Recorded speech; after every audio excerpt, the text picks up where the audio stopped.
Y bienvenidos a todos y todas al Salón de Actos de la Casa de Cultura, donde hoy tenemos el honor de contar con la presencia de Gioconda Belli, poeta, novelista y ensayista nicaragüense, comprometida con la lucha por los derechos humanos y que destaca principalmente por su trabajo por la libertad de expresión y por su activismo feminista para dar voz a las mujeres.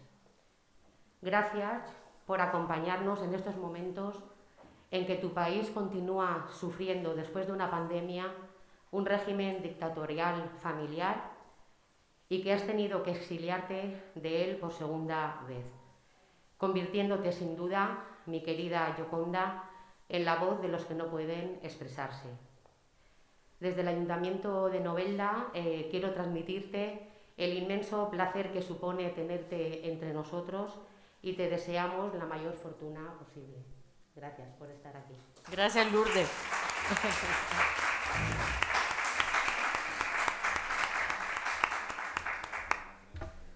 Un segundito de Gioconda, ¿vale? Sí, todo lo que quieras. Bueno, como ha dicho Lourdes, concejala de este ayuntamiento, es un inmenso placer tener a Gioconda Belli Pereira aquí en Novelda, es un lujazo.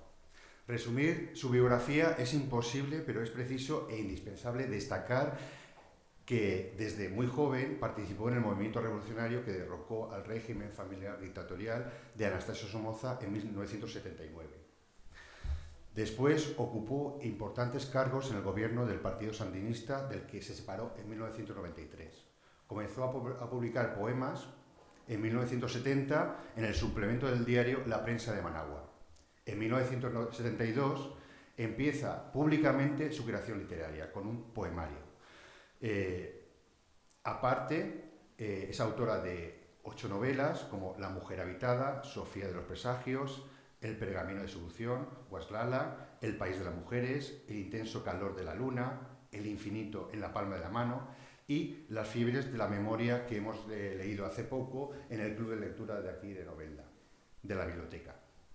Aparte, en cuanto también es ensayista, publica Revelaciones y Revelaciones y una memoria de sus años revolucionarios, El país bajo mi piel. En cuanto a poesía, tiene una ingente producción, pero podemos destacar Elogio de la mujer y Escándalo de miel. En cuanto a la poesía, destaca Elogio de la mujer y Escándalo de la miel. En cuanto al relato o cuento infantil, el más conocido es El taller de las mariposas.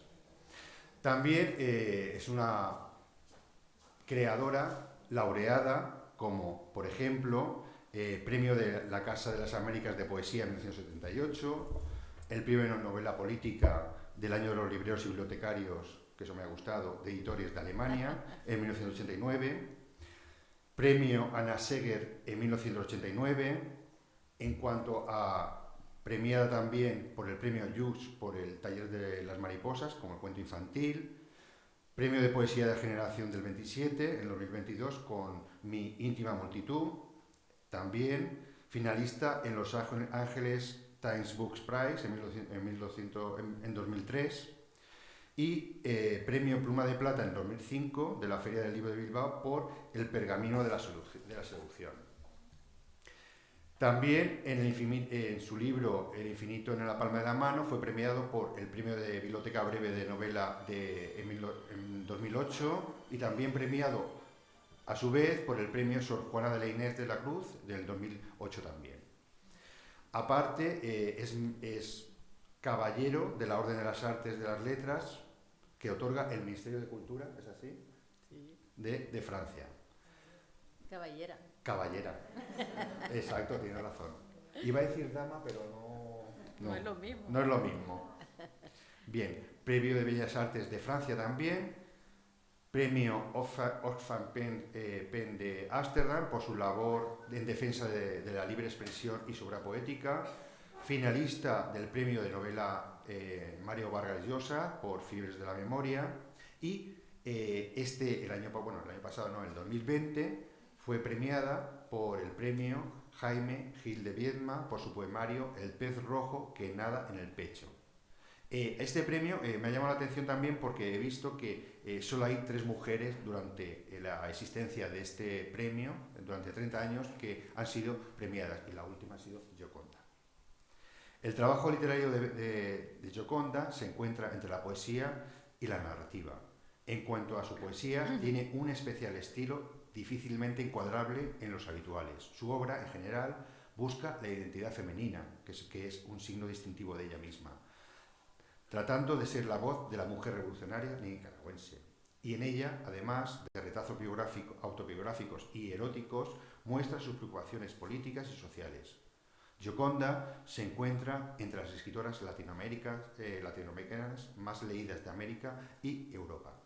Y ya para dar paso, quería leer, ya se lo he dicho a Gioconda, un pequeño texto que lo vi esta semana, que se publicó en El País el 30 de diciembre del 2021. Y dice así: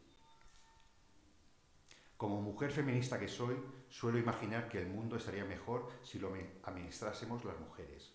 El rol biológico suele equipararnos con la capacidad instalada para la empatía y la conciliación, una conciencia del otro necesaria para la supervivencia de la especie. Y sin embargo, sería equivocado pensar que las mujeres somos incapaces de la impiedad, que los cuentos de hadas hablen de maléficas, cruelas, las hermanastras odiosas de Cenicienta, la Úrsula perversa de la Sirenita, la despótica reina de corazones, y no se deben tan solo a los prejuicios masculinos de sus autores.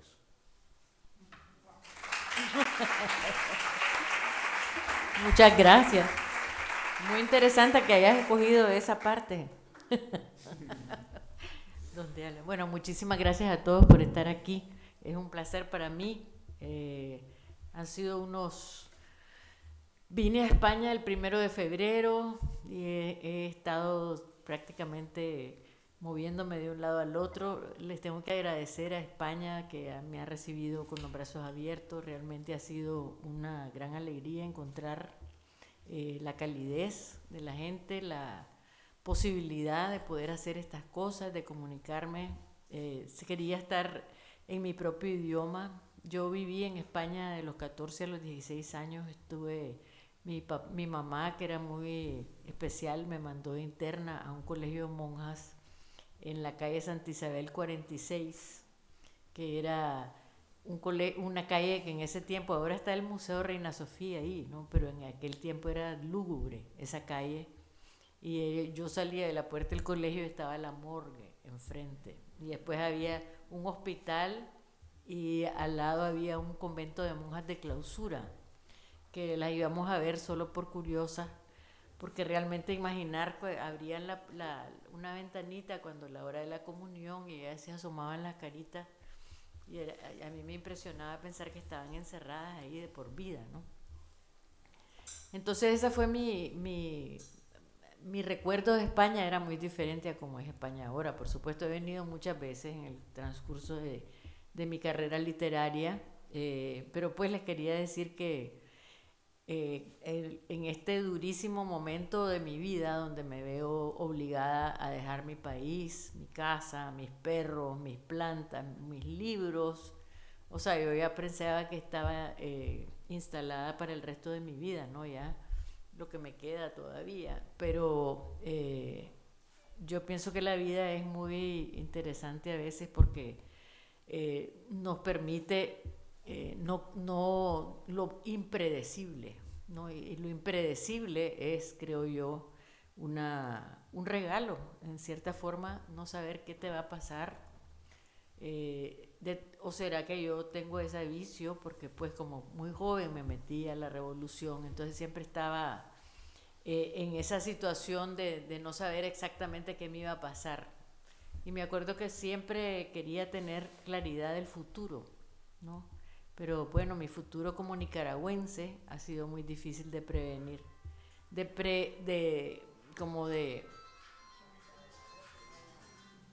Apaguen los celulares mejor, porque si no... Sí, apagarlos, por favor. Pues sí, ha sido difícil porque Nicaragua, como ustedes saben, ya estuvo Sergio Ramírez aquí, él les habrá contado que hemos tenido una situación después de muchísima dolor para poder sacar a Anastasio Somoza, que era una dinastía familiar que duró 45 años en Nicaragua. Pues tuvimos la revolución sandinista que estuvo llena de esperanza y alegría, pero después nos hizo la guerra los Estados Unidos a la revolución sandinista, y después de un largo periodo perdimos las elecciones los sandinistas. Pero empezó un periodo muy interesante porque la persona que tomó el poder era mujer, y ella realmente hizo un trabajo tremendo de conciliar todas las partes que estaban enemistadas y maternizó, digo yo, al país. Y después, pero bueno, después de 16 años de una casi democracia, donde estábamos empezando a entender lo que era eso, vino Daniel Ortega y en 40 años se ha convertido en un tirano, pues en una persona que tiene grandes problemas. Su mujer es una persona muy difícil y muy vengativa y manipuladora, y después de una rebelión que hubo en 2018 han reprendido, o sea, han reaccionado con un estilo represivo terrible, y en Nicaragua hemos estado viviendo en un estado policial prácticamente. Y para las elecciones de 2021, que él sabía que las iba a perder, entonces apresó a todos los candidatos electorales, imagínense. Y ahora 40 personas que son el liderazgo de Nicaragua los tiene presos, y los tiene en unas condiciones muy crueles, porque esas personas han estado aisladas durante 8 meses. Según las reglas Nelson Mandela, nadie puede estar aislado más de 15 días. Y aquí tenemos a 4 mujeres y varios hombres que han estado aislados por más de 8 meses, imagínense ustedes, en una celda de 2x2, sin un libro. No les han permitido un libro, un lápiz, un papel, una frazada. Han perdido peso porque les están dando una comida muy limitada. Hay 2 mujeres que tienen niños pequeños y son tremendas mujeres, y no han podido ni hablar por teléfono con sus hijos, ni mandarles una carta. Y en 9 meses han tenido 3 visitas familiares. O sea, son unas condiciones que parece que fuera Stalin, ¿no? Como lee uno que hicieron en el Gulag y en todos esos sitios donde trataban de destruir a quienes tenían presos, y efectivamente uno de los presos murió hace como 2 meses por las condiciones carcelarias, y esta persona era nada menos uno de los guerrilleros que participó en una acción armada en 1974 que liberó a los presos políticos, entre ellos Daniel Ortega. Para que se den una idea de este tipo, que es capaz de encarcelar y permitir que se muera por las condiciones carcelarias la persona que lo salvó a él. Entonces así pasa en la vida en eso es extraña. Pues yo le voy a hablar de 2 cosas, de la utopía y de la mujer. Él quería que lo hablara al revés, pero yo lo voy a hablar primero de la utopía. Entonces escribí esta conferencia que se llama Literatura y la creación de nuevas utopías. Y me voy a salir de la conferencia porque a mí me gusta más hablar así, pero hay que tener un poco de orden en la vida. Y decía Cortázar: ¿pero de qué nos sirve la verdad que tranquiliza al propietario honesto? Nuestra verdad posible tiene que ser invención, es decir, escritura, literatura, pintura, escultura, agricultura, piscicultura, todas las turas de este mundo. Los valores turas, la santidad una tura, la sociedad una tura, el amor pura tura, la belleza tura de turas. La verdad es que querer explicarse el mundo y asignarse un lugar, por pequeño que sea en él, en estos tiempos, es tarea de unos seres prodigiosos que sean una mezcla genética de malabarista, filósofo, historiador, colector de basura, hermafrodita, vidente, bruja, sociólogo, en fin. Creo sinceramente que la capacidad del asombro y su elaboración han sido rebasadas.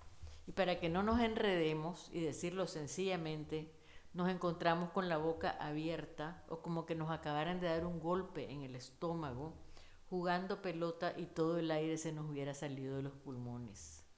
Quienes sean capitalistas estarán como un amigo mío capitalista, muy consecuente, preocupados por las señales que según él anuncian la decadencia del capitalismo.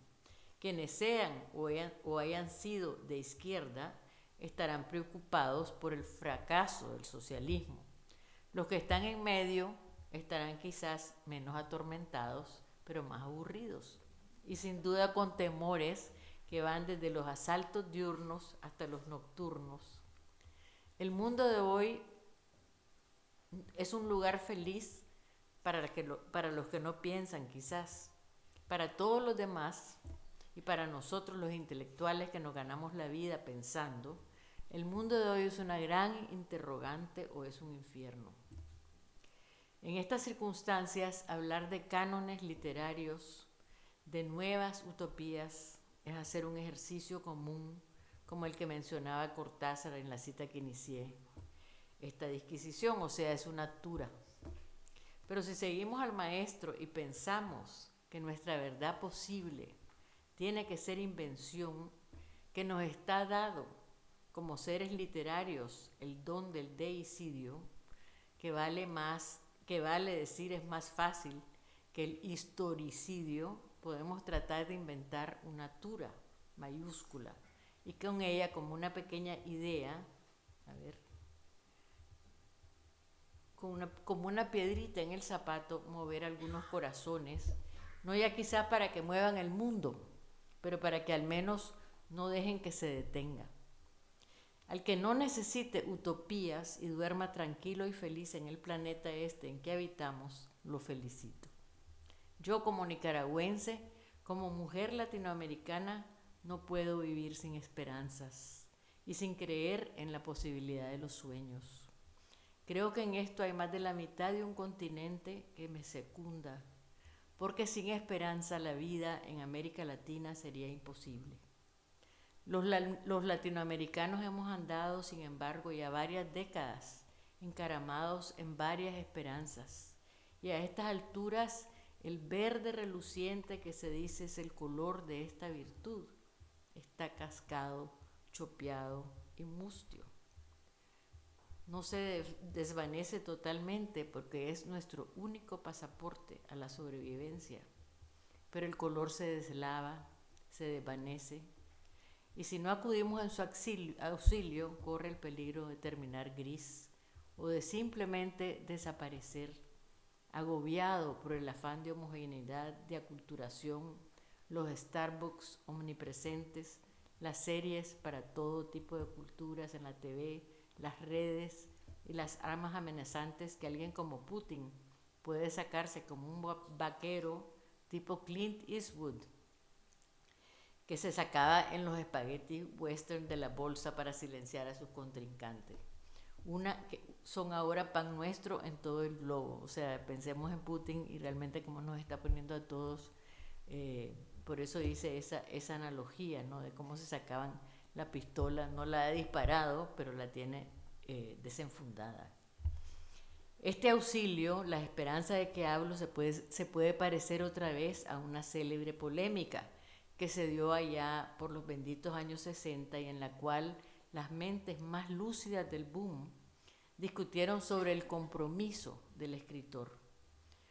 O sea, si un escritor debía comprometerse con causas políticas o si su mayor compromiso era la literatura.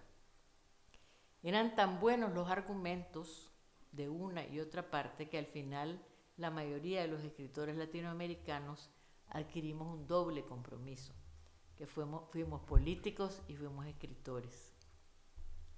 En aquellos tiempos, sin embargo, los compromisos eran más claros.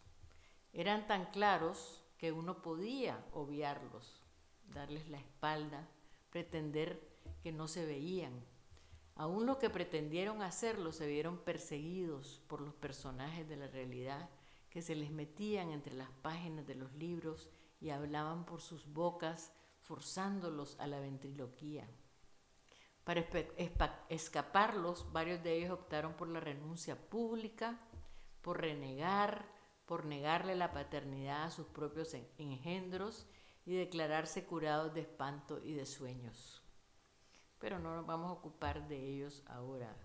Los compromisos actuales, esos que pueden renovar la esperanza, son, como decía, menos evidentes, en tanto el panorama mundial se ha transformado radicalmente y las Biblias en las que se leía la génesis del hombre nuevo tienen que aprender a leerse otra vez como libros humanos y falibles y no revelación divina.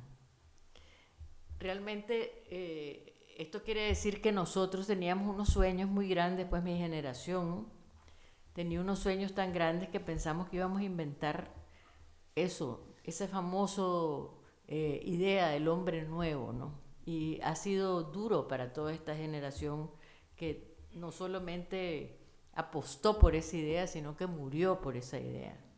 Yo, por ejemplo, les cuento que cuando yo estaba en la revolución, en mi grupo de trabajo éramos 10 y solo 2 quedamos vivos al final.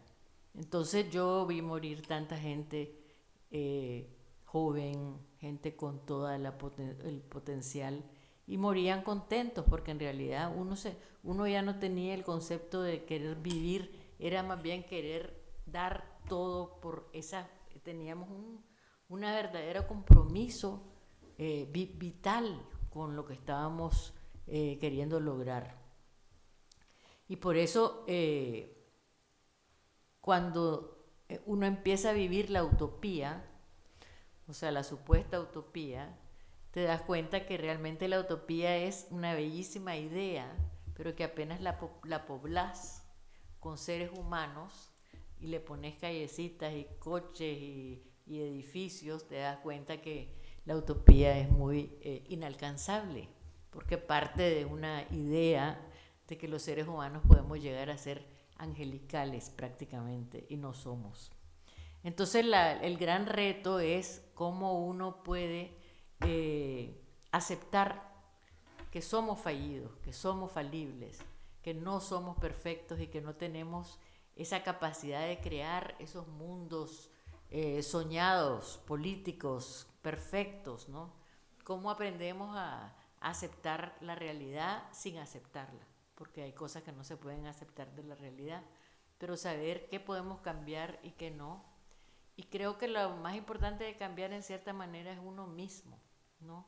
Uno mismo, como lo que espera de los demás, la capacidad de tolerancia, la capacidad del amor, del perdón. Todo eso tiene que ver con ese ser nuevo, que no es nuevo, la verdad, porque siempre ha existido en el mundo el heroísmo, la capacidad de olvidarse de uno mismo y unirse al colectivo. Y eso yo creo que es para mí esa es la utopía. La utopía es la capacidad de soñar. Es como esa canción o ese poema de Machado que dice: caminante no hay camino, se hace camino al andar, ¿no? Y esa es la utopía para mí. Es como un horizonte al que uno tiene que creer, que yo pienso que sí es importante creer en la utopía, creer en que podemos ser mejores todos, pero que tenemos que también tener claro que en cierta manera no nos podemos frustrar porque no llegamos ahí. A mí me preguntan cómo haces para no estar destruida, ¿verdad? Porque realmente me han pasado muchas cosas duras, pero yo me pongo a pensar, bueno, y esto lo he repetido muchas veces, yo he leído Shelley, ¿no? Shelley tiene unos ensayos sobre su generación frente a la Revolución Francesa, ¿no? Cómo pensaban esa generación que tuvo una expectativa enorme en la Revolución Francesa, cómo logró aceptar después el terror, ¿no? Napoleón, la Reforma, la Restauración, los reyes, otra vez los emperadores. Y cuando uno lee a Shelley se da cuenta de la gran desilusión que él tenía. Y realmente, cuando estaba escribiendo este libro, que me metí mucho a hacer análisis de ese tiempo en Francia, tomó 100 años prácticamente, de cuando hicieron la revolución a cuando se dio la primera república realmente, que se podía llamar una república en Francia. O sea que el tiempo que nosotros vivimos es muy corto para que veamos nuestros sueños cumplidos y que uno tiene que creer en cierta forma de que somos una especie capaz de hacer realidad nuestros sueños, pero que no lo vamos a ver. Y que entonces tener esa madurez de saber que estamos viviendo una historia que no se va a completar en nuestro tiempo de vida porque nosotros somos una chispita en el horizonte universal del tiempo. Y entonces creer en uno mismo, creer que uno puede cambiar es importante porque cada paso que damos sí cambia. Yo creo que estar comprometido, y por eso había esta gran discusión intelectual, cuál era el compromiso del intelectual, ¿no? El compromiso del escritor, específicamente con el arte y con su propia vida, con su contexto histórico. Y yo creo que para escribir uno tiene que vivir. O sea, es verdad que hemos tenido casos como Marcel Proust, como gente que vivió unas vidas muy quietas, ¿no? Flaubert, que es maravilloso, pero yo pienso que vivían en su propia manera, ¿no? Y en América Latina nosotros, por ejemplo, la política no es una opción. No es como decir, yo no me voy a meter en política, porque la política te llega a golpear la puerta de la casa y a botártela.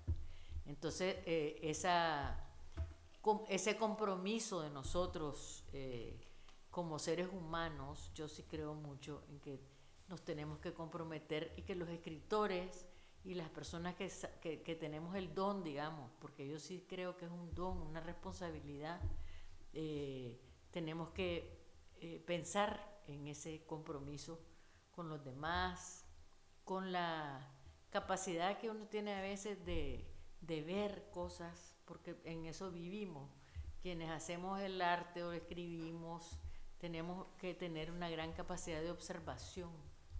Entonces esa capacidad de observación es lo que hace que podamos escribir, ¿no? Porque observamos, vemos cosas.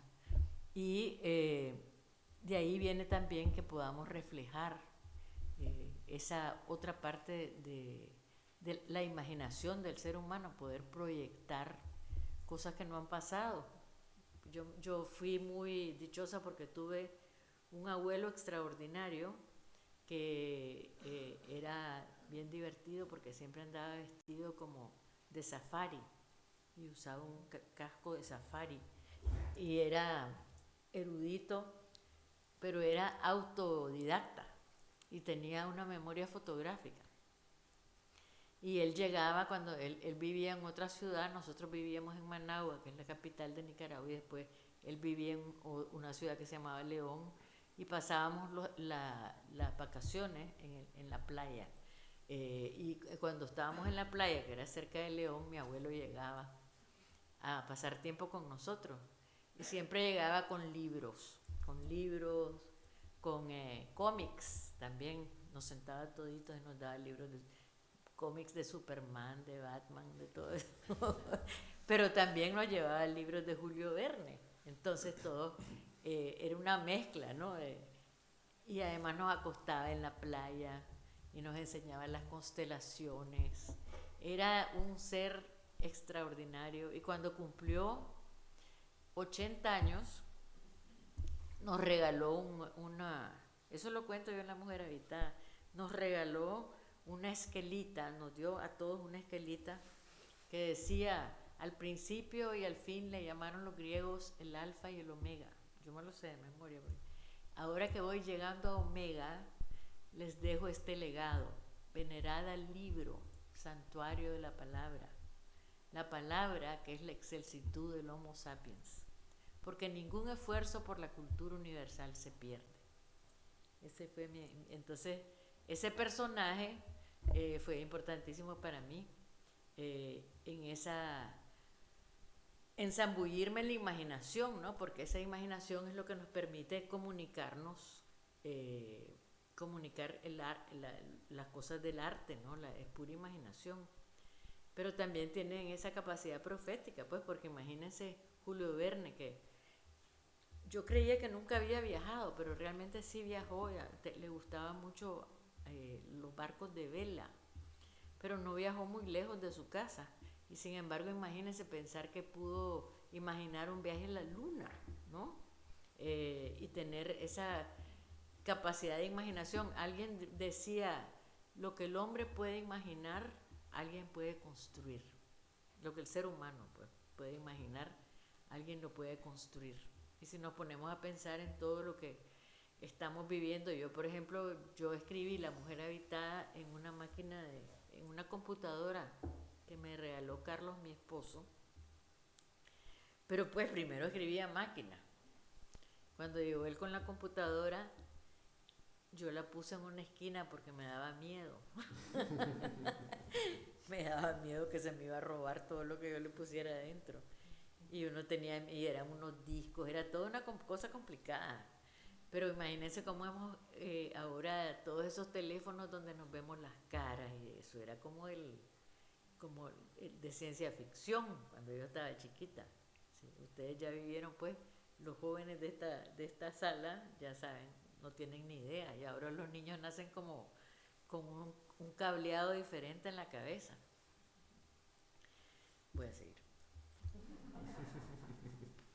Bueno, pero realmente lo que pasa es que yo sé que leer no es tan divertido como hablar, pero bueno, tenemos que en el tiempo actual hay una crisis ética, además de una crisis estética.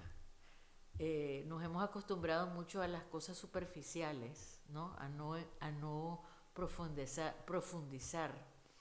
Y hay una de las cosas más terribles que nos ha pasado es cómo la verdad se ha distorsionado, ¿no? La verdad yo pienso que Donald Trump en eso ha tenido una gran responsabilidad.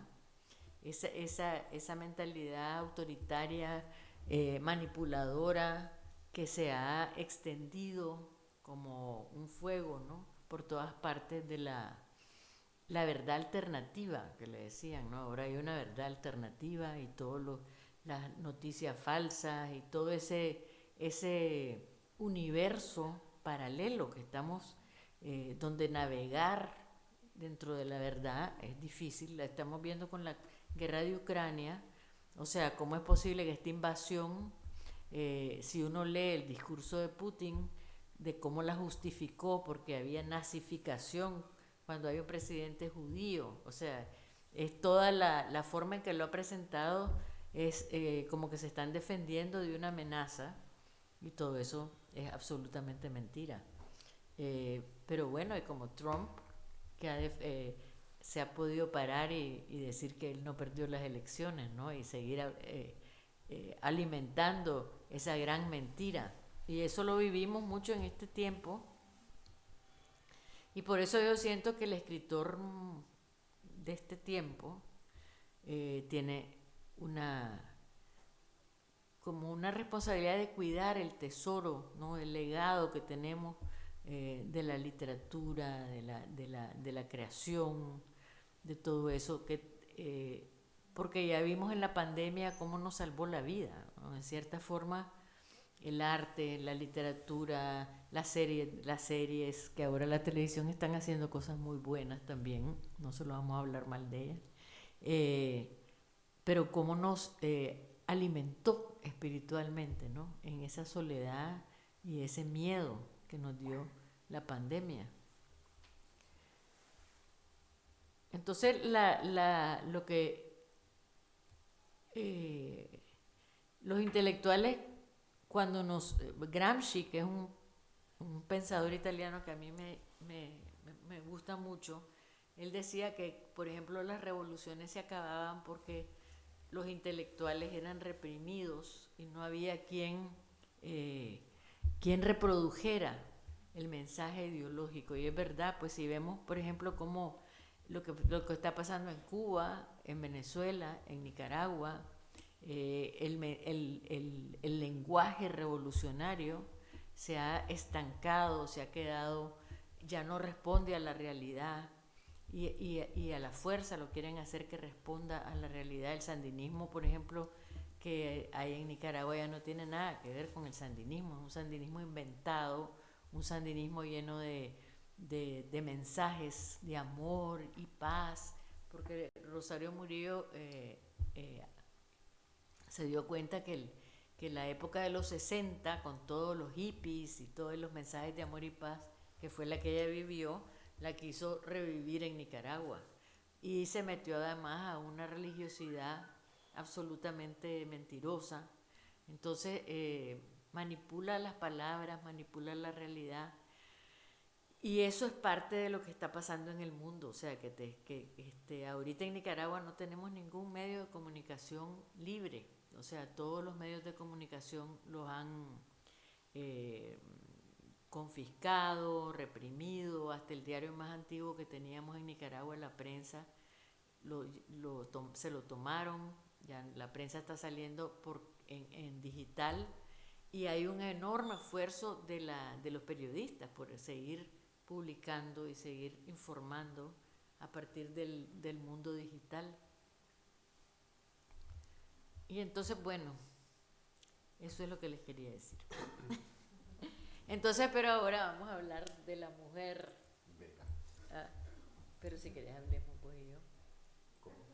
No, que si querés preguntarme. Bueno, no, de todas formas puedo preguntar yo y puede preguntar todo el mundo. Yo estaba esperando mi tiempo para poder hablar de tu libro. De tu libro. Sí, a ver, que yo me aseguro. ¿A qué hora, de cuánto tiempo más tenemos? No, un cuartito de hora y hablar de la mujer, ¿no?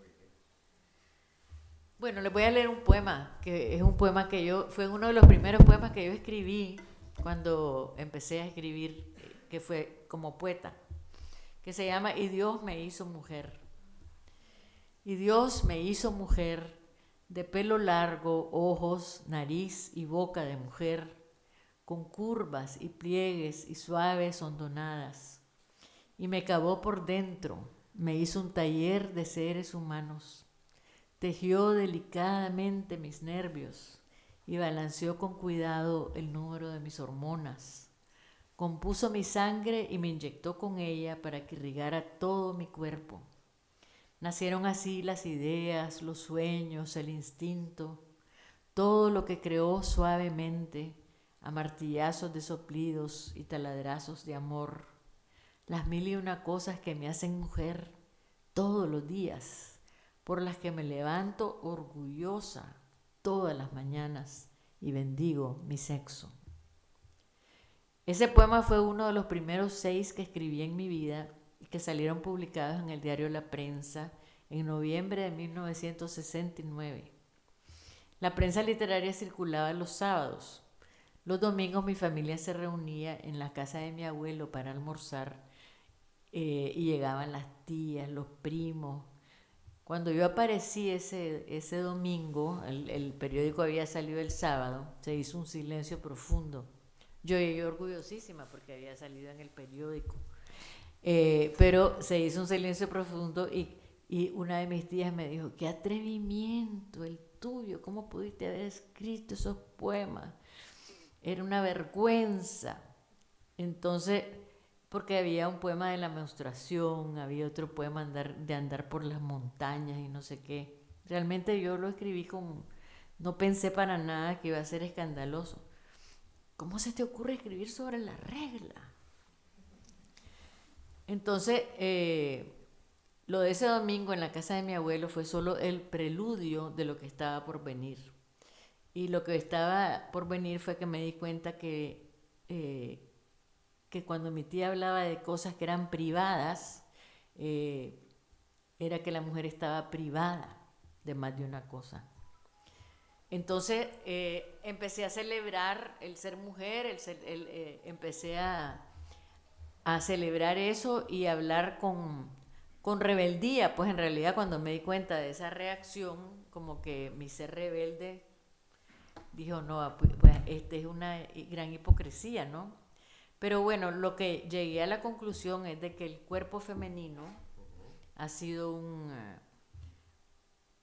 negado, ¿no? Porque hay esa mentalidad cartesiana, ¿no? De que el cuerpo es lo malo y el espíritu es lo bueno, el alma y el cuerpo, esa duplicidad de concebirnos como seres que tenemos una parte mala, que es el cuerpo, y una parte buena, que es el alma.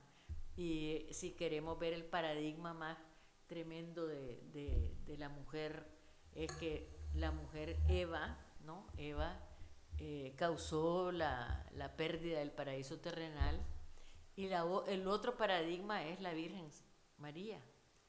Entonces es una virgen, o sea, realmente la modestia, la mujer que quiere ser buena, tiene que ser modesta, tiene que ser muy espiritual. Ese era el paradigma. Si eras una mujer que te sentías orgullosa de tu cuerpo, o que podías revelar que sentías placer, esa era la Eva que le da de comer la manzana a Adán y se acaba el paraíso terrenal. Yo les recomiendo que lean un libro mío que se llama El infinito en la palma de la mano. Bien. Voy a hacerme la propaganda. Porque esa es como una historia alternativa, ¿no? De qué pasó realmente en el paraíso terrenal. Y me encontré unos libros secretos que cuentan eso. Son libros que estaban escritos en el mismo tiempo que se escribieron los libros que componen la Biblia, libros apócrifos, y esos libros contaban lo que les había pasado a Adán y Eva después que los echan del paraíso terrenal, que pasaron de un hotel de 5 estrellas a la tierra en ebullición. Pero tenían horror, por ejemplo, de comer cualquier fruta porque les parecía que les iba a ir peor de lo que ya les había ido, que los habían echado. Y bueno, es lindo. Entonces yo agarré esa idea y armé esta visión alternativa de cómo Eva come la manzana. No era manzana, por cierto, que de eso hice un estudio sobre todas esas. Hay una cosa que los rabinos escribían de análisis de la Biblia, de la Biblia, de la Torah en ese caso, y ellos decían que jamás podía haber sido una manzana, que eso era un invento de los pintores, que porque era en esa zona del Tigris y del Éufrates, no había manzanas, lo que había era higos, uvas. Entonces en mi libro la fruta prohibida es un higo, ¿no? Muy apropiado. Y la ponen, bueno, y es que no se imaginan ustedes todo lo que se escribía, cómo trataban de ¿cómo se dice? No de justificar, sino de explicar muchísimas cosas. Por ejemplo, se supone que Adán y Eva habían nacido Caín y Abel habían nacido cada uno con una gemela. Y entonces una se llamaba Aclea y la otra se llamaba Lulúa. Entonces se suponía que se iban a cruzar entre ellos la gemela de Abel con la de Caín, y la de Caín con la de Abel. Pero Caín se enamoró de su propia gemela y por eso mató a Abel. Sin querer lo mató. O sea, porque usó la fuerza, demasiada fuerza. Pero es impresionante todas las historias que yo me encontré. Eso no lo inventé yo. Eso estaba en todos esos papeles, cómo habían y por eso Lulúa y Caín se van a la tierra de Nod y pasan separados a Adán y Eva 130 años y después se vuelven a juntar. Y ya cuando se vuelven a juntar tienen a Seth, que es el papá de Noé. Y los hijos de Caín y de Lulúa eran tan bellos que los ángeles se enamoran de ellos y bajan a la tierra, y por eso se vuelve muy licencioso todo, y entonces Dios decide hacer el diluvio. Es súper interesante. Bien, la leeremos. Querida Gioconda, si te parece, hablamos un poquito de fiebre de la memoria. Sí, ya cerró esto. Vale, muy bien. Bien, fiebre de la memoria, bueno, a primera vista es una novela de aventuras y de amor, pero se centra en las segundas oportunidades y de la facultad que tenemos el ser humano de reconvertirnos y rehacernos. Bueno, es un poco atípico del resto de tus novelas porque el tono, como llamas tú, o la voz que le has dado a esta novela es la voz masculina, no la femenina. Sí. Eso tendrá un sentido, bueno, que ahora lo contarás. Pero la figura central de esta novela, que es el duque, es que me lo he apuntado todo, el nombre completo, el duque Charles Hughes Theobald Choiseul de Pralin. Eso, vale. Pero esto yo al principio, te lo he comentado por de camino, pensaba que era parte de el epílogo de una película que hemos hablado de Bette Davis y Charles Boyer y todo eso. Pero la realidad es que forma parte de tu acervo y tu tradición familiar. Y para empezar hablando de ello, me gustaría que me hablaras de tus 3 abuelas. Bueno, sí, cuando yo estaba creciendo, yo tenía 3 abuelas paternas y era bien misterioso porque decía, ¿por qué tengo 3 abuelas?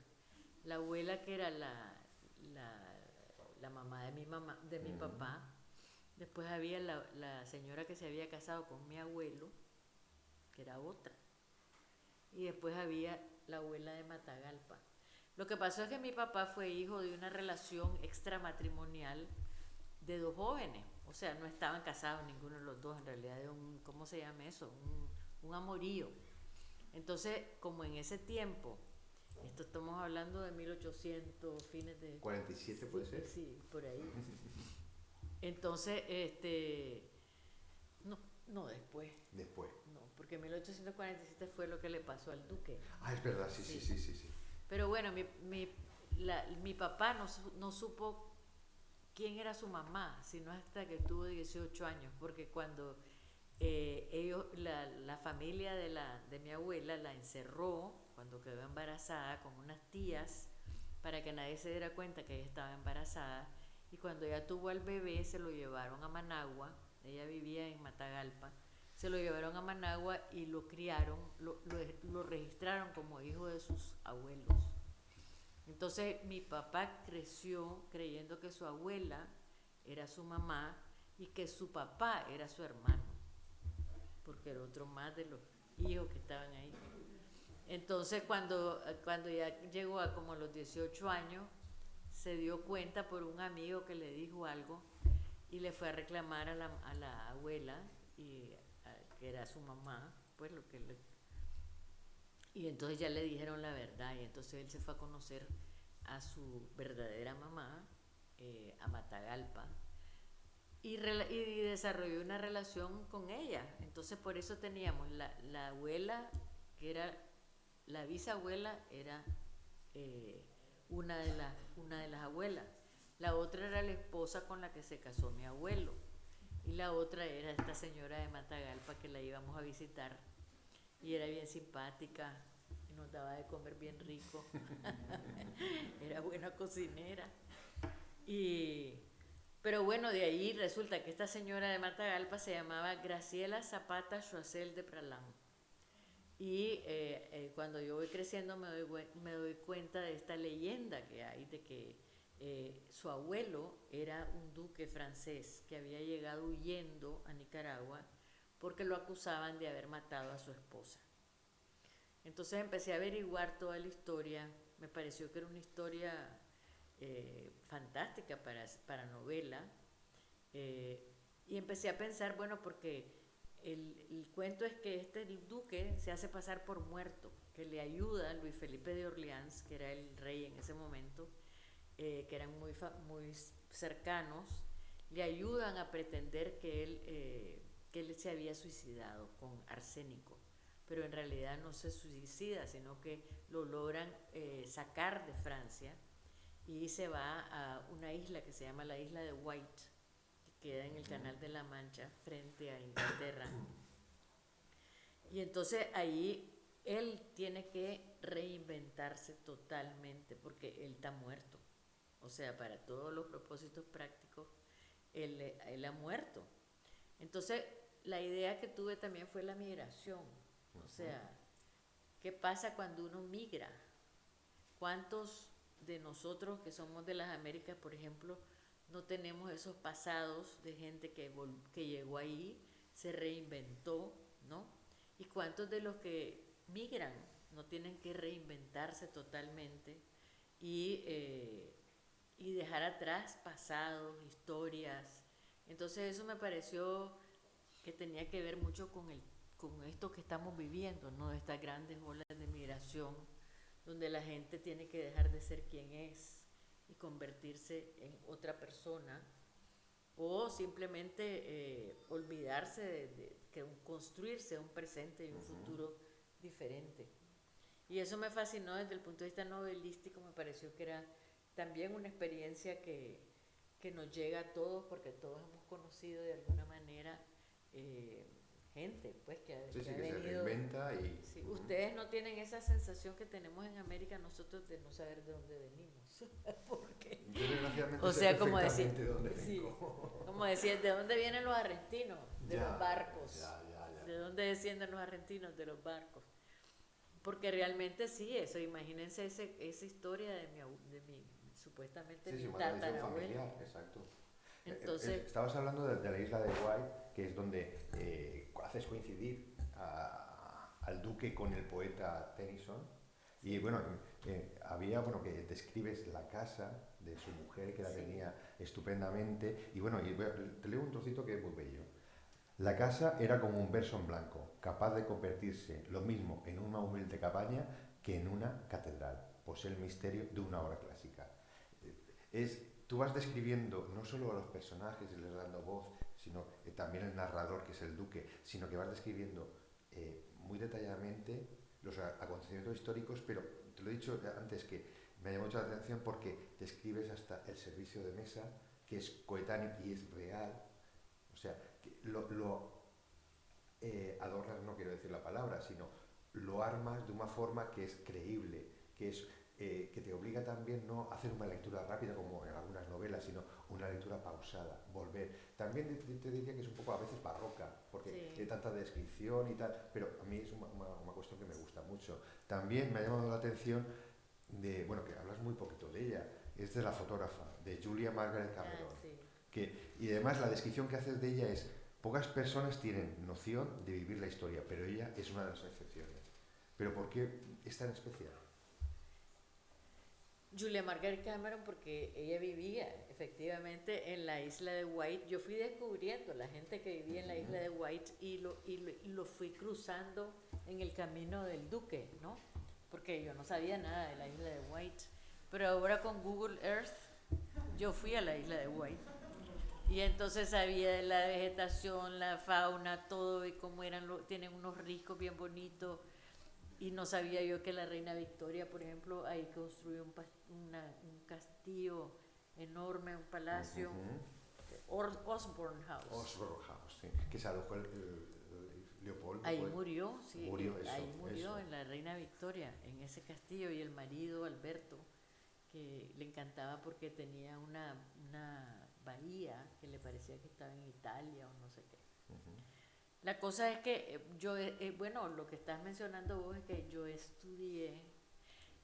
Lo más lindo de escribir una novela para mí es todo lo que aprendo cuando estoy escribiendo la novela, porque realmente para hacer que la novela viva en la mente del que la lee, tiene que ser creíble. Y para construir ese mundo, uno se tiene que empapar de ese mundo. Y ahora con la internet, realmente es una maravilla lo que uno puede hacer, porque pude ir a la isla de White sin ir. Cuando estaba escribiendo el pergamino de la seducción, que es la historia de Juana de Castilla, conocida como Juana la Loca, yo podía ver, o sea, el puerto de Portsmouth, cómo era, y también con este libro, cómo eran los trenes, las rutas de trenes, dónde iba el tren. O sea, realmente lo que ustedes van a leer en esa novela es todo lo que es el escenario de la novela, es absolutamente real de ese tiempo, ¿no? Lo que yo invento es el personaje, su subjetividad, lo que él pensaba, invento algunos personajes, pero el escenario, el Comodoro Cornelius Vanderbilt, que existió realmente y que fue el que creó la ruta del tránsito por Nicaragua, que es donde se queda el duque. Que era un aventurero, el Vanderbilt también. Mira, y lo de haber escrito en primera persona ese hombre, no te lo puedo explicar. Pero cuando hay una cosa que se llama el tono que uno encuentra cuando va a escribir, lo más importante es cómo te viene la voz que va a hablar esa novela, ¿no? O sea, que no era femenina, era imposible que fuera femenina. No sé, pero a mí me vino desde el principio, era el hombre el que hablaba, o sea, y yo dije, para realmente conocer y poder transmitir lo que este hombre vivió, pues me sale en su voz, me salió en su voz y me salía tan fácil. ¿Y cómo hiciste para sentirte como hombre? Y yo le digo, si no, las mujeres conocemos a los hombres mejores que ellos se conocen a sí mismos. Ay, oye, pues yo contaré una cosa que me dijeron hace poco, que se llama convergencia de géneros, que es lo masculino se aproxima al femenino y el femenino al masculino. Sí. O sea, No, pero además el tipo me inspiró, yo lo agarré como un migrante, esa sensación de morirte y después de haber sido un noble, con todo resuelto, con un par de Francia, tener que pasar una persona que no sabe lo que le va a pasar. pero también es la propia inmigración, ¿no? Que es reinventarse, Sí. igual que irse a América, las Américas como todo. Claro, Y es imagínate. ser otra persona, cambiar de nombre, Todo. cambiar de todo, olvidarte de todo. Claro, pero está presente siempre el dolor crónico que tiene este señor con su pasado, la ruptura, sus privilegios. Pero de todas formas tú le has dado la vuelta también de que es un hombre atormentado y acaba siendo un hombre feliz y enamorado. Sí, acaba bien. Bueno, te voy a decir una dirección y tú me hablas de ese personaje, porque es un personaje que hay que hablar de él. A ver, la dirección es 24 Maiden Lane Street, esquina Liberty Place. La dirección de Henriette. Sí, la Henriette. Henriette era la institutriz de los hijos del duque. Que el duque se casa con es bien jovencito. Tenían 17 años él y 17 años la esposa con la que se casó, que se llamaba Fanny Sebastiani. Y se querían mucho al principio, pero después ella se fue poniendo cada vez más difícil. Celosa compulsiva, puede ser. Celosa, terrible. Bueno, y entonces además no le gustaba hacer las cosas de la casa ni los hijos. Los tenía, pero no le ponía atención. Entonces el duque fue el que tuvo que maternizar esa familia y comportarse más como amo de casa. Y entonces él contrata a esta institutriz para que le cuide a los niños, y se enamoran la institutriz y él. Perdón. Sí, sí. Pues la institutriz y él se enamoran, pero ella es una mujer muy ambiciosa. La institutriz empieza a urdir toda una trama para ver cómo logra quedarse con el duque. Y para quedarse con el duque, la esposa, tenía unos celos terribles, le escribía cartas al duque todo el día, hasta 20 cartas en la misma casa. Le mandaba las cartas. Porque él ya no quería dormir con ella en el mismo cuarto, porque ella se había vuelto muy loca, a mí me preocupó esa mujer cuando la estaba escribiendo y cuando estudié sobre ella, ¿no? Sí, porque esa es otra cosa que me gustó de este libro, de escribir esta novela, fue que tampoco es que vamos a pensar que todas las mujeres somos fantásticas, ¿verdad? Que también hay en la historia y en las historias de los seres humanos personas bien extrañas y mujeres bien, como hay hombres malos, hay mujeres también terribles. Y en este caso yo pienso que las dos mujeres que le tocan al duque, tanto la esposa como la amante, lo enredan en una trama tremenda. Y la amante empieza a querer matar a la esposa.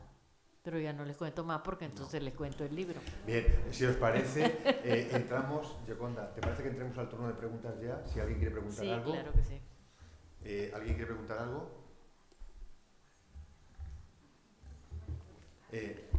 Allí.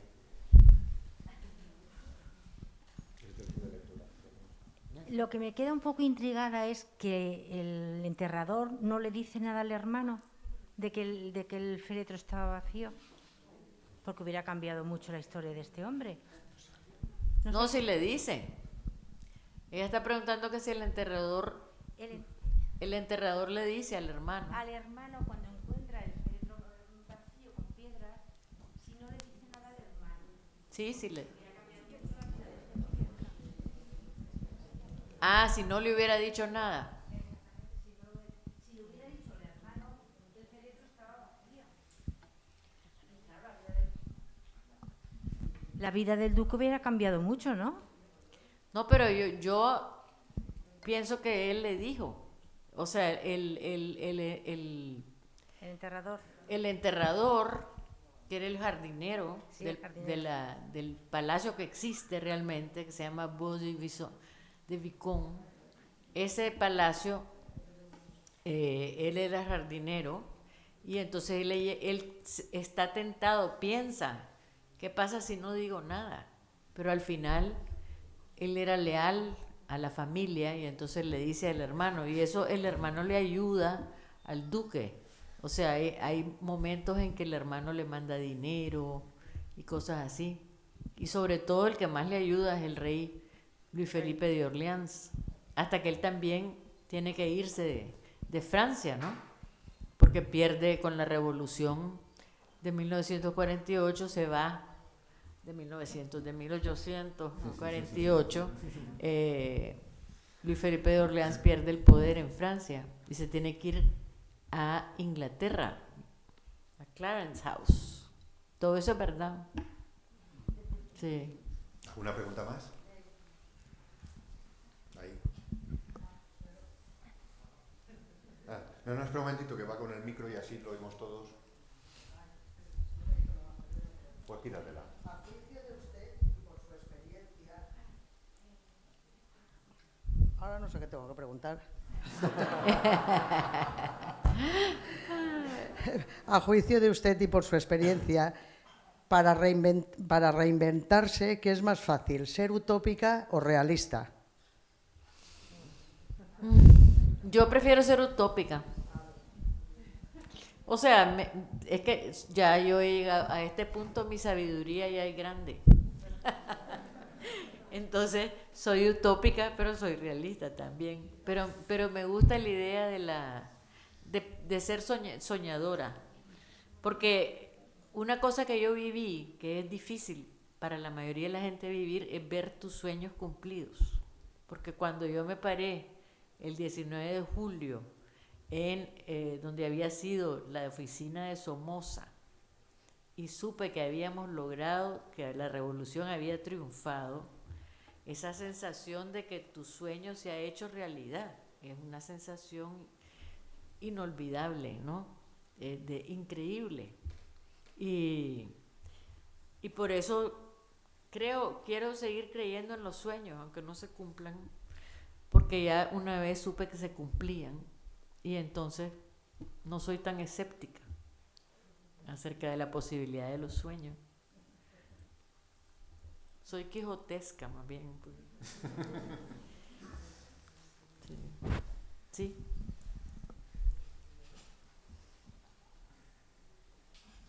Pues dos cosas. Una, bueno, gracias por estar aquí, eso es importante. No, más pensando en Nicaragua y el momento de ahora, ¿crees que, y hablando de esta, no sé, ya has dicho, esperanza, ¿crees que hay camino para que Ortega pierda el poder y un sandinismo distinto, no sé cómo el que teníais al principio, pueda hacer algo mejor para el pueblo nicaragüense? Mira, yo creo que el sandinismo nunca más va a volver a Nicaragua, porque las generaciones nuevas tienen del sandinismo la misma idea que nosotros teníamos del somocismo, porque ha sido tan manipulado, y lo que ha hecho Daniel Ortega, son 325 gentes que mataron en 3 meses, en el 2018, la mayoría jovencitos. Los vimos morir, porque la verdad es que una de las cosas que pasó en ese levantamiento popular fue que todo el mundo ahora tiene celulares y filmaban los compañeritos de los chavalos que mataban los francotiradores. Entonces ya como que el sandinismo no tiene vuelta atrás. Van a quedar sandinistas, pues, me imagino, porque hay mucha gente que todavía sigue fiel, pero hay cada día menos, ¿no? Pero tenemos ese como recuerdo, ¿no? Yo por lo menos no creo que el sandinismo se va a morir dentro de mi corazón, porque tengo ese sandinismo del principio. Ahora, que Daniel Ortega va a durar eternamente, no pienso. Pasan cosas, o sea, en abril de 2018 yo jamás hubiera pensado que iba a pasar lo que pasó. esa rebelión que surgió de repente. Ayer el embajador de Nicaragua ante la Organización de Estados Americanos, la OEA, se paró en el Consejo Permanente y renunció. Y hizo una denuncia de lo que estaba pasando en Nicaragua. Y dijo, tengo miedo, no sé qué me va a pasar, pero ya no puedo callar. Tengo que decir esto, o si no las piedras lo van a decir por mí. Y habló de la crueldad con que se estaba tratando a los prisioneros, de que él ya no lo podía tolerar, que les había dicho montones de veces que por el bien de Nicaragua, de la imagen de Nicaragua en el exterior, que pudieran liberar a los presos, y no había pasado nada, que la gente no hablaba, que la gente no quería quedar mal con el poder. Pero esas cosas a mí me dan esperanza de que uno ya no va a haber, creo yo, una lucha armada en Nicaragua, y no la queremos tampoco. Ya hemos sufrido mucho en ese país. 50.000 personas murieron entre la guerra contra Somoza y la guerra de la Contra, en un país de 4 millones de habitantes. En ese momento es la misma cantidad de gente que perdió los Estados Unidos proporcionalmente en la guerra del Vietnam, en un país bien chiquito, y muchos eran jóvenes. Entonces yo lo que creo es que así pasan cosas. O sea, en Nicaragua bastaría con que el ejército o gente de la policía o gente de los altos mandos se volteara contra Ortega para que todo se acabara. Entonces que este muchacho, este embajador, se haya, digamos, renunciado y haya denunciado esto, yo me pongo, y él dice, hay mucha gente que siente como yo, que tiene miedo, pero que ya está cansada, están asqueadas de todo lo que está pasando. Ellos han agarrado íconos de la revolución sandinista, o sea, la gente que tiene presa, Dora María Telles, que era una heroína de la revolución, Hugo Torres, que fue el que se murió, otro héroe de la revolución. La gente sabe que esa gente no debería estar presa y sabe que son inocentes. Y entonces hay como una pérdida de fe en lo que está haciendo Daniel Ortega, de los pocos que ya le quedan que lo apoyan.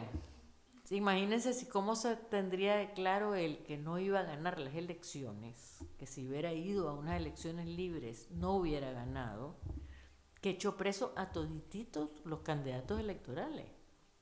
O sea, eso es como inaudito, ¿no? Y tiene tal obsesión con el poder que él es el presidente y la esposa es la vicepresidenta. No hay en otro lugar del mundo, solo en la ficción, en esa serie que se llamaba, House of Cards. Ah, sí, House of Cards. Solo ahí existe ese. Entonces, yo espero verlo, nada más. Espero que me toque verlo. Hola, buenas noches, Yoconda. Es un auténtico placer que estés aquí. Yo, antes de nada, una confesión personal. La primera vez que escuché tu nombre, Yoconda, dije, esta mujer está condenada o predestinada a ser una mujer inteligente, enigmática y bella. En fin, se confirma el predestino que decía Italo Calvino, ¿no? Y luego, aparte de esto, y apelando otra vez a tu vertiente política, me he conectado con lo que ha dicho José Luis al principio de ese fragmento que ha leído del artículo que publicaste en El País, si las mujeres gobernaran el mundo, que siempre se recita como un mantra y casi como algo quimérico, pero sin embargo América Latina está colmada de referentes en ese sentido, ¿no? Entonces, aunque sea algo demasiado vago, demasiado genérico, demasiado poliédrico aglutinar en un paradigma o en un estereotipo de mujeres tan diversas, quería saber tu opinión sobre qué es lo que han aportado mujeres tan diversas como Cristina Fernández, como Dilma Rousseff, como Michelle Bachelet, como Laura Chinchilla, o activistas como Berta, como Rigoberta, o artistas como Yoconda o como Alfonsina, por ejemplo. Dentro de esa imagen tan, insisto, que sé que es muy muy No, ambigua y es muy bien genérica. interesante. Yo pienso que es súper interesante que en América Latina, que es un continente machista en primer lugar, eh, la cantidad de presidentas que ha habido no la hay en Europa. Porque de repente en los años 90 nosotros tuvimos a doña Violeta Chamorro, que era la primera presidenta de Nicaragua, mujer.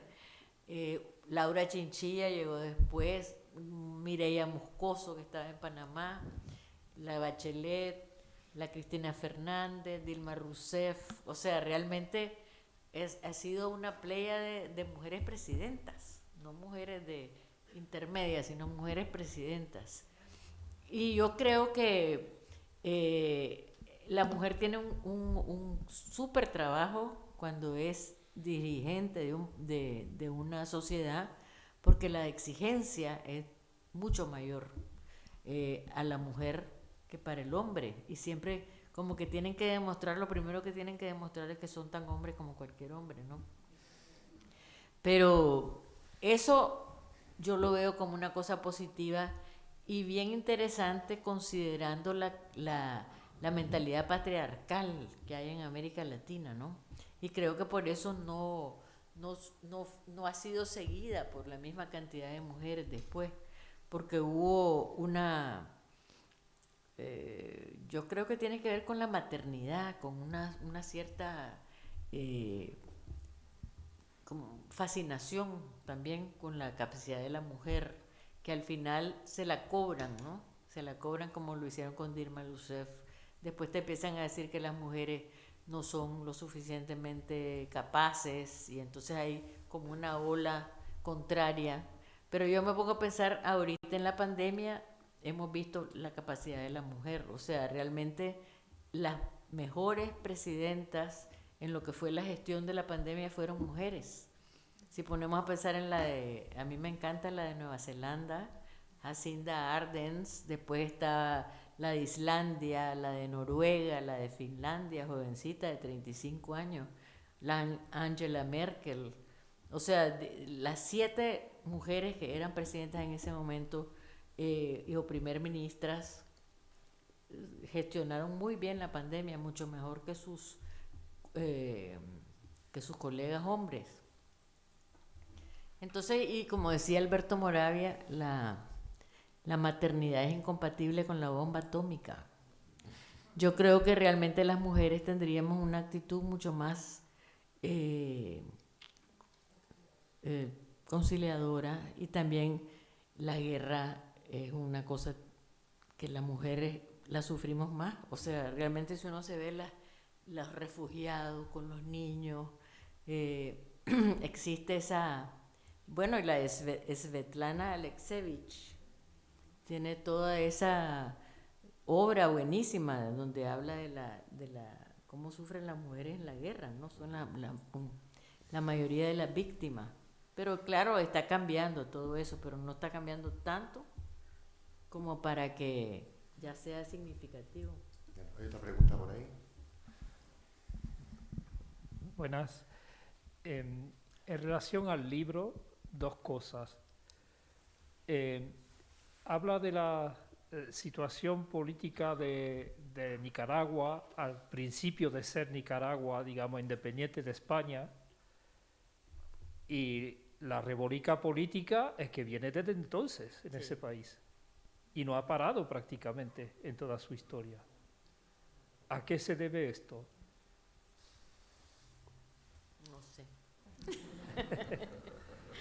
No sé, pero es verdad, absolutamente. O sea, es como nosotros le hablamos muchas veces del país de Sísifo, ¿no? Que siempre estamos empujando la piedra para arriba para que se nos venga para abajo. Pero sí, ha sido un país belicoso,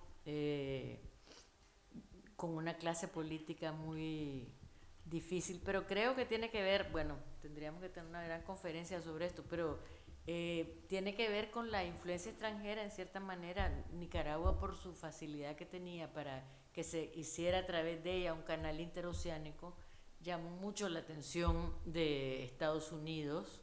Cuando todavía no existía el canal de Panamá, Nicaragua tenía mucho más facilidades para que se hiciera ese canal. De hecho, la novela habla sobre la fiebre del oro, que es lo que hace que el comodoro Cornelius Vanderbilt cree una flota para llevar a la gente. Cuando la fiebre del oro, los que querían ir de Nueva York a California, tenían que bajar hasta abajo, hasta el estrecho de Magallanes y volver a subir. Y era un viaje larguísimo. Entonces, el comodoro Cornelius Vanderbilt creó un pasaje que iba en el Atlántico. Nicaragua tiene un río que se llama el río San Juan. Entonces tomaban el río San Juan, llegaban al Gran Lago de Nicaragua, que lo cruzaban, y del Gran Lago de Nicaragua al Pacífico hay 25 kilómetros. Entonces ellos bajaban por ese río y lograban llegar, los estaban esperando en el Pacífico los barcos que los iban a llevar hasta California. Entonces acortaban el viaje enormemente y acortaban los riesgos del viaje. Pero eso que pasó, que después cuando el comodoro Cornelius Vanderbilt se va de vacaciones a Europa con su familia, llegan unos ambiciosos filibusteros y William Walker, Byron Cole, y entonces William Walker ayuda en una guerra que tenían los conservadores y los liberales y se vuelve presidente de Nicaragua. Decretó la esclavitud, el idioma inglés, pero entonces todo Centroamérica se unió para luchar contra él. Y de ahí pues hay un montón de teorías de que la revolución burguesa nunca se dio en Nicaragua, que siempre fue un lugar de hacendados, de oligarcas, ¿no? Y que con mucha explotación, como la mayoría de los países latinoamericanos, pero no hubo un desarrollo político consistente. Cuando empezó a haber una revolución liberal, hubo otra invasión norteamericana. Entonces, hemos vivido en esa polaridad entre una clase política que no se llegó a madurar y por otro lado mucha intervención extranjera. Y cuando no fue la intervención norteamericana, después, durante la revolución, acabamos en el último pedacito de la Guerra Fría. Se escenificó en Nicaragua, porque tenían, pues la Unión Soviética ayudaba a Nicaragua, Cuba ayudaba a Nicaragua, y entonces ahí también vino Ronald Reagan, que tenía una obsesión contra el comunismo y todo eso, y decía que nosotros éramos comunistas, y montó un ejército y dio $1.000 millones a la contrarrevolución, le decíamos nosotros. Entonces en eso hemos pasado. Es triste, pero es así. Yo creo que tiene que ver con la falta de educación, falta de independencia también mental. Pero el día que sepa muy bien, entonces todo eso ha influido en... Bueno, si te parece, cogemos 2 preguntas más y pues ya concluimos porque ya es, ¿vale? Sí. Perdona que no se ha acabado, perdón. Sí, yo tengo otra pregunta más. Si ha contrastado con algún historiador la verdadera historia del duque. Sí, claro. Pero es igualito que lo que yo digo. Porque hay un historiador en Nicaragua que fue el que también me apoyó mucho, porque ha hecho mucha investigación sobre el duque y está convencido que era el duque. Pero también yo me ponía a pensar, bueno, ¿por qué se puso Choiseul de Praslin? Si Choiseul de Praslin era un nombre escandaloso en ese tiempo, ¿no? Entonces, pero si no era él, ¿quién era? O sea, esa es la belleza de la ficción, es que vos podés crear ese mundo, pero sí existió, o sea, existió definitivamente. Pero oficialmente se murió en Francia después de asesinar a su mujer. Sí, Eso, bueno, pero es que esa es la historia oficial, pero la historia oficial supuestamente, de acuerdo a estos historiadores, en Nicaragua hay otra señora que trabajó con este historiador que es detective, norteamericana que se casó con alguien relacionado con el duque. Ella dice que era el duque. Muy bien.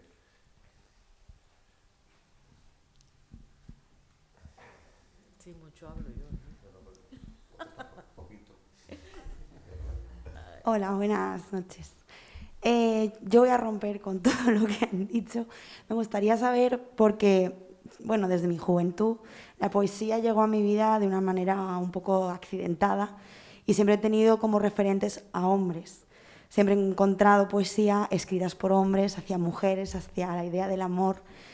Y de repente llegaste tú y cambiaste todos mis esquemas a la manera de sentir, de vivir y sobre todo de la sexualidad, ¿no? Del despertar de la juventud, como yo diría. Entonces me gustaría saber si para ti, porque la poesía es un mundo, no es una novela, no es un universo totalmente distinto a la hora de las emociones, de ponerle nombre a una emoción concreta, a un sentimiento concreto que va directo.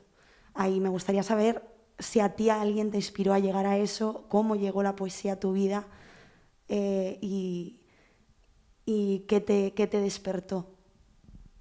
Sí, la poesía llegó a mi vida de una manera como muy difícil de explicar porque de repente fue como que me asaltó, ¿no? Pero yo creo que mi concepto de la mujer, que es lo que, digamos, de alguna manera reivindica mi poesía o quiere, y lo hice porque me salió, no porque me hubiera propuesto hacerlo, viene de mi madre. Mi madre, desde que yo estaba chiquita, me hizo sentirme que yo era la octava maravilla del mundo porque era mujer, no porque era Gioconda, sino porque era mujer. Y entonces me habló tan bellamente del cuerpo femenino, de la capacidad de la mujer de dar vida, de cómo cada cosa que nosotros teníamos en el cuerpo era maravillosa, todas las funciones del cuerpo, siempre me habló lindo de todo. Entonces eso fue muy importante para mí. Yo siempre me sentí orgullosa de ser mujer y eso me salió en la poesía. Y ya se volvió, ya tiene un nivel de desafío en cierto momento, porque por precisamente la reacción, y que además yo me volví feminista también, o sea, yo soy de la generación del 70, que era cuando estaban todas las feministas quemando brasieres y, o sea, reuniéndose. El movimiento feminista fue fuertísimo y ha cambiado el mundo. Yo creo que es la revolución más importante del Pero siglo XX. aún Sí, nos claro. queda mucho porque aún sigue tabúes con el cuerpo pero femenino y con la sexualidad femenina. Sí, increíble, ¿verdad? Que todavía, imagínate, yo empecé a escribir esos poemas en 1970 y que todavía me dicen que soy poeta erótica y me da risa, pues, porque yo digo, puchica, qué barbaridad, que todavía están en esa... Dos más, ¿Ah? Dos más y acabamos. No, una mejor. Hola. Una. Vale. Y después hablamos, porque... Hola, Gioconda. No sé, mi agradecimiento en lo personal porque estés aquí, por conocerte. Yo conocí tu literatura, tu poesía en Managua en los años 90 y cambió, como decía la compañera, mi concepto de vida, de mujer, mi propia autoestima, y fui creciendo en esa tesitura. Pero nosotros somos de los años 80, en los años en que creíamos muy, muy fuertemente en la utopía, en el compromiso, seguíamos con pasión a la Bordeta y a toda su poesía, su canción, y hemos conseguido a lo largo de la vida, creo, con toda la humildad, hacer ciertas transformaciones a través del compromiso sociopolítico, religioso, de muchas maneras, ¿verdad? Pero ahora, en lo personal también me crea una duda. La duda es, ¿cómo es posible que ahora esa utopía que está llena de sueños que se hace caminando al andar, se nos pueda romper con la guerra de Ucrania, por ejemplo, con la presencia de Donald Trump durante tantos años en Estados Unidos, con los conflictos bélicos que ha habido en África, en Asia, etcétera?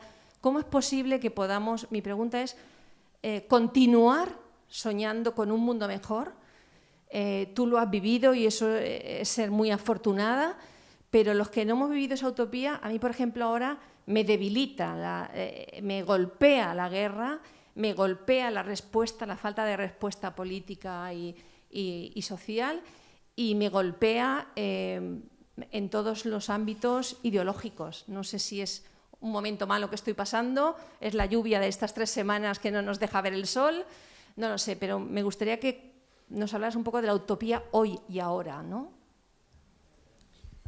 Bueno, eso es muy largo para decirlo, pero realmente yo pienso que la utopía está en cada uno de nosotros, porque no, en la medida en que nosotros rompamos, yo creo que vivimos en una época de exacerbado individualismo y que hemos perdido el sentido de la fuerza colectiva, y que por eso es que yo estaba hablando, que no terminé de leer mi ponencia, pero que el compromiso político, para mi manera de ver, es hoy más necesario que nunca, porque estamos dejando que sean otros los que tomen el lugar que tenían los sueños y el lugar que tenía la energía con que queríamos un mundo mejor.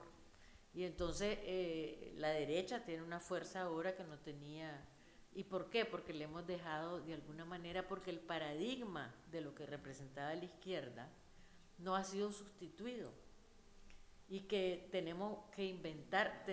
Creo que hay un ejercicio de imaginación que no hemos hecho, de pensar en ese mundo diferente que queremos, porque la gente no puede avanzar hacia el futuro si no tiene una visión de ese futuro. Esa es mi manera.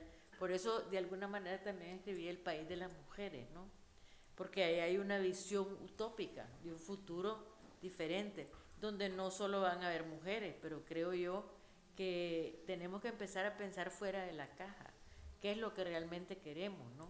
Como seres humanos, hacia dónde vamos. Estamos muy desconcertados y yo creo que me gusta mucho que penses así, porque realmente creo que todos deberíamos empezar a analizar cómo vamos a volver a sentirnos comunidad y cómo vamos a enfrentar estos retos que tenemos en este tiempo, ¿no? Y Ucrania ha sido creo que nos ha movido el piso a todos, y sobre todo Europa, porque pues en América Latina tenemos un montón de otros problemas, pero en Europa ustedes ahora están sintiendo que está cerca, y yo también estoy aquí, así que está cerca una cosa, una amenaza real.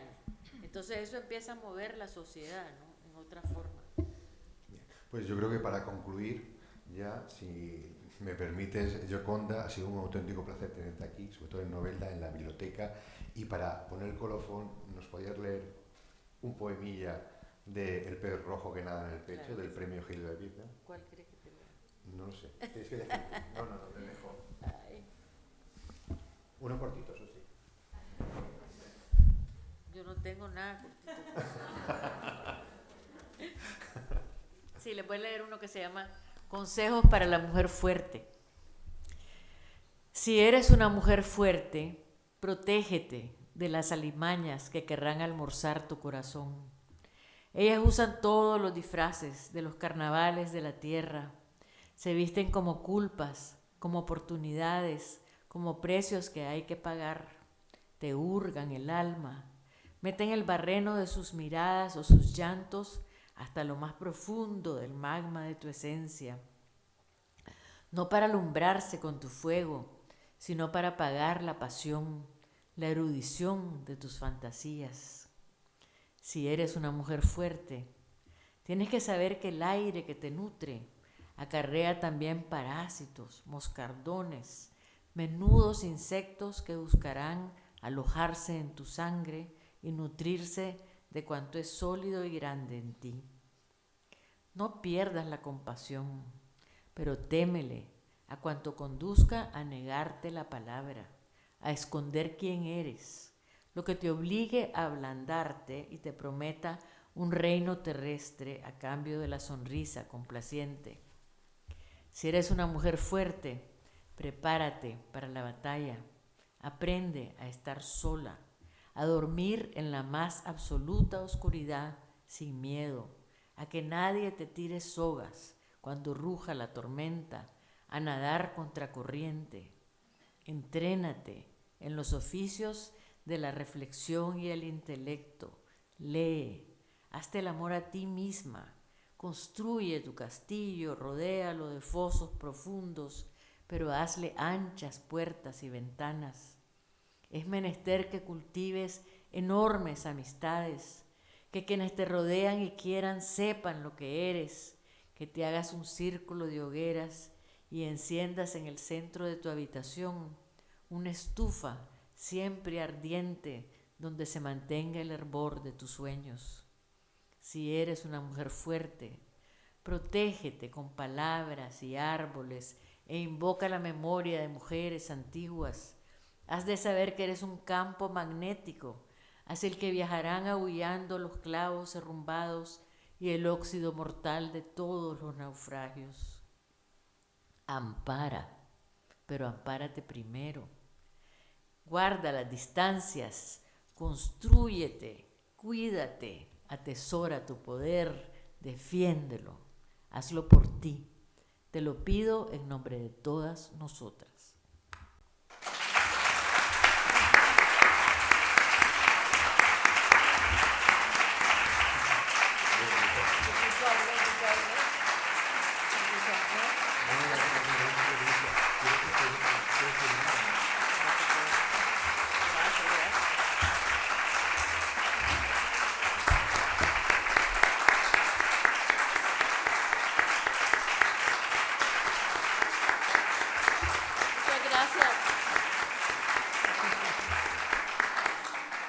Bien, ahora quien quiera desear que le firme un libro o se lo dedique, estamos en el momento. ¿Quieres un bolígrafo? No, yo tengo. Vale. Una pluma. Hola, ¿cómo estás? A ver. Tengo mi pluma. Ah, mira. A ver, este.